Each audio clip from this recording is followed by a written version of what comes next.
loving. And the general public just can't face it, can they? By the way, folks won't believe that. Please put it in the search engine. 15-fold increase in cancers in Fallujah in children. And then after that, let's go ahead and show folks on screen for prisonplanet.tv viewers. Listeners can just type it into the search engine. Let's go ahead and type in Iraq rebuilding deal. Iraq must take only GMO crop seeds. We'll show you the love. And so don't worry, they're going to be liberated. They're going to be liberated quite well. And in the ensuing turmoil, you're going to be liberated in the West from your pocketbook with the energy prices increasing. But I'm sorry, I said I would take calls, and I'm getting a bit dark here today. Oh, there it is. Toxic legacy of U.S. assault on Fallujah, worse than Hiroshima. The shocking rates of infant mortality, cancer in Iraq City raise new questions. And my memory serves, it say 14 time increase or 15? 14? Well, that says 12. There's another British study that says 15. I know it. Oh, I'm sorry. 12-fold increase in cancer. But I know there's one that says 15. Okay, we're going to come back and get into the collapse of the dollar. We're on the march. The empire's on the run. Alex Jones and the GCN Radio Network. A very wealthy U.S. citizen is predicting that in 2011, we will witness the most important day in America in more than 50 years. He says it will change everything about our lives. The way you shop, travel, invest, educate your children, and even how you take care of your health and your own family. Now, this man has made some outrageous predictions over the years. The crazy part is, he's usually right. You see, he predicted the collapse of GM, Fannie Mae, Freddie Mac, and America's biggest mall owner, General Growth Properties. In fact, Barron's called his work a dire prophecy. Recently, he created a video, which you can watch online for free, detailing his biggest and most important prediction yet. And it's a real eye-opener. I can't stress this enough. You should at least watch this free video online today. He explains everything you need to know, including simple steps you can take to protect yourself. You can find the video at www.endofamerica3.com. That's endofamerica, the number 3.com. Watch the free video at www.endofamerica3.com. That's endofamerica3.com. Hi, folks. This is Alex Jones, and I want to tell you about the Silver Lungs Generator. Now you can produce pure and endless colloidal silver and deliver the solution directly into the bloodstream by breathing the solution through the lungs. The respiratory system is the first line of defense for airborne pathogens and viruses. The Silver Lungs Generator infuses the respiratory system with your self-produced nano-silver solutions and also delivers the silver nanoparticles instantly into the bloodstream. With continued legislation threatening the sale of nano-silver products, you can now produce pure and endless colloidal silver with the Silver Lungs Generator. Very easy to follow, step-by-step instructions are provided, making production fast and simple. Go to www.silverlungs.com today and learn more about the breakthrough technology of the Silver Lungs Generator. That's www.silverlungs.com. Hundreds of nations have fallen to tyranny in the last century alone. This is our last chance to not relive history. As we're finishing off this agenda, they'll be pulling the rug from underneath Americans at home. They have tremendous influence on our president and Congress, and they really are calling the shots. I think it's incumbent upon all of us as American citizens to pay attention. Fall of the Republic identifies the enemies of our nation, the criminal offshore cartel, hell-bent on destroying sovereignty, and on its ashes constructing world government. Tim Geithner, Bernanke, they're arsonists. They're asking for more matches. And the Congress is saying, who do we make the check out to? Today, it seems like nobody does care. And right now in Washington, D.C., we have seen a fall of the Republic. Get your copy of Fall of the Republic on DVD at Infowars.com or watch it online right now in super high quality at prisonplanet.tv. Crashing through the lies and disinformation. It's Alex Jones on the GCN Radio Network. All right, your phone calls are coming up. The big headline over at the Drudge Report, we've also got it up on Infowars.com, is Sarkozy fills the leadership gap. calls for airstrikes on Libya. This backed up by lies that he's fled to Venezuela. We've heard that now for 3.5 weeks, over and over again. We heard again on Monday that he'd fled again to another country. Wasn't true. We'd heard that he was strafing peaceful crowds. Wasn't true. But so what? Why not say he had yellow cake from Niger?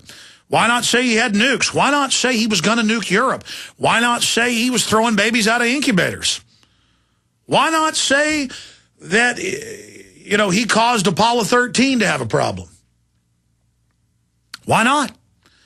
I mean, if you're going to lie, and the public loves lies, and he's a brown guy with a funny-looking outfit he wears, it's fun to hate him.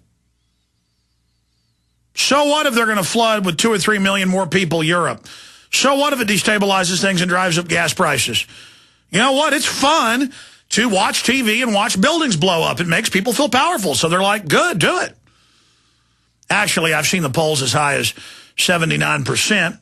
The average poll is about 85 or so, 75 or so. You can look at the polls. Vast majority are against Libyan strikes. And system doesn't care. And now Nicolas Sarkozy says, go in. And then what happens in the next country and the next and the next if the dictator doesn't go away like Hosni Mubarak did and decides to fight? What if Mubarak would have maintained control of his military? What if he would have said he was ready to fight? Would we go into Egypt? What about Saudi Arabia? They're now 2 weeks into rioting and burning and attacking, and the government's pumping out tens of billions a week trying to buy the public off. They're even talking about letting women drive cars. What do you think is going to happen next? Oh, we'll have to go into Saudi Arabia. Oh, there'll have to be a draft because, you know, you're paying $8 a gallon if this continues. And the average yuppie will say, yep, draft our kids. We got to have cheap gas. Go occupy the whole Middle East. No one could have foreseen that what was then known as World War IV was beginning. That's right, strategists and historians call the Cold War World War III. This was World War IV, a strategic war caused by flare-ups and food price increases, first starting in the Middle East, North Africa, spreading to the rest of Africa, Latin America, Asia, Eastern Europe, and then to Russia, and on to China. Global rebellion then struck North America. But in North America, the security services maintained order. Then, after the time of crisis, the Global Directorate was established in the United Nations and NATO I-4 systems. Luckily, there had already been troop deployments in the United States and cross-security agreements so that foreign assets could be used to help return order to the United States after breakaway states led by right-wing terrorists refused to be part of the new global edict to turn in their firearms as part of a move to end the ongoing sectarian civil wars that had brought 9 years of carnage to the planet.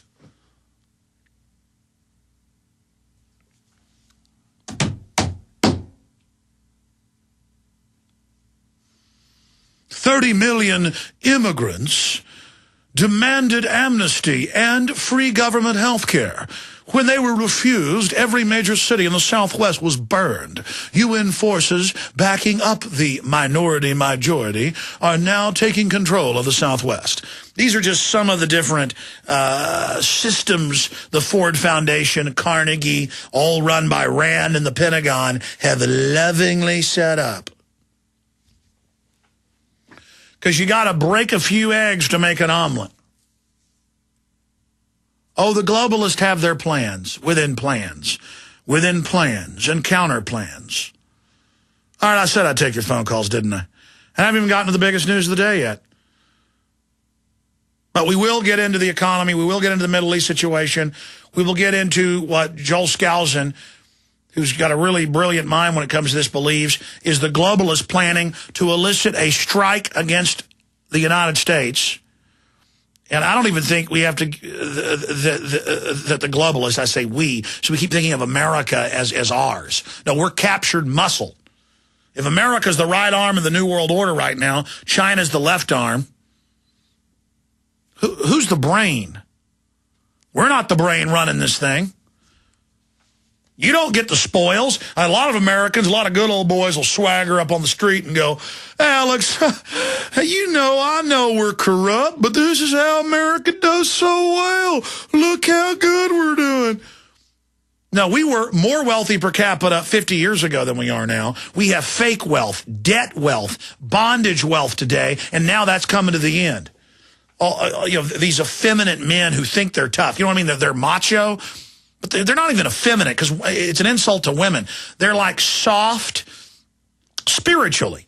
They always have this kind of candy, they have a word for it, candy, you know what, kind of just this little smirky, quirky clubhouse attitude like they know how to get things done and they're real smart. No, you're not real smart. You're not real smart. You let the country be sold out. You bought into propaganda that made you think you were smart, okay? It's not too late to get on your knees and throw up on yourself in disgust and get yourself together. Now, I don't know if this is going over some people's heads out there, but let me just get to the meat and potatoes briefly, and then we'll talk more about it with Skousen coming up. Signpost, and I'm not going to go over all the signposts. I mentioned them at the very start of the broadcast, but it's like I described when people go, I can't believe you predict all this with such precision. How are you doing it, Alex? Well, if I turn on my cable guide and I scroll through what's coming on and I tell my wife, hey, Smith Family Robinson's coming on, that might be something that's family worthy. We haven't let the kids watch TV in about 2 weeks because we know it's mind control. You want to let them watch that? And then it comes on at 7 o'clock. Everybody doesn't just go, how did you know Smith Family or Swiss Family, whatever their name is, was going to come on?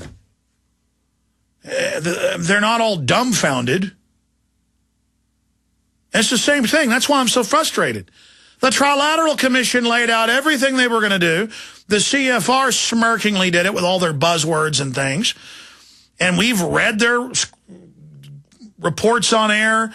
We've covered it. We've had their insiders on. We've read their autobiographies where they love to brag because they just write those things for each other. The globalists admit that, they write their autobiographies for each other. They write their quarterly reports for each other. Oh, you can read it if you want, but they have such disdain for you they know you won't. That's how they communicate, is in these communiques. And then they'll write articles in Atlantic Monthly or something else about how much they love this autobiography or how much they love this idea of this historian. Or they'll have little veiled statements about, gee, a new Oklahoma City would sure help shut down the states' rights movement. Sure worked in 95. And then they'll have 4 or 5 top strategists say that, just out there to the public. Yeah, we blew up Oklahoma City. We're tough. Sit down and shut up. You notice the other sheep don't even notice we're admitting we did this. Doesn't that scare all of you out there? We're murderers. Now sit down and shut up. See, it's a multi-leveled message. All of you that just heard me publicly say we carried out Oklahoma City, look at all the slugs. They know about March Madness. They know about their soccer game coming up. They value that over reality. Now, did you just hear us in a whole bunch of mainstream news say that we love terror attacks and how good they are for us? Sit down and shut up. Now, listen, kids, there's no such thing as government-sponsored or corporate-sponsored terror. Don't listen to those guys over there that tell you we're bad. We're going to take good care of you.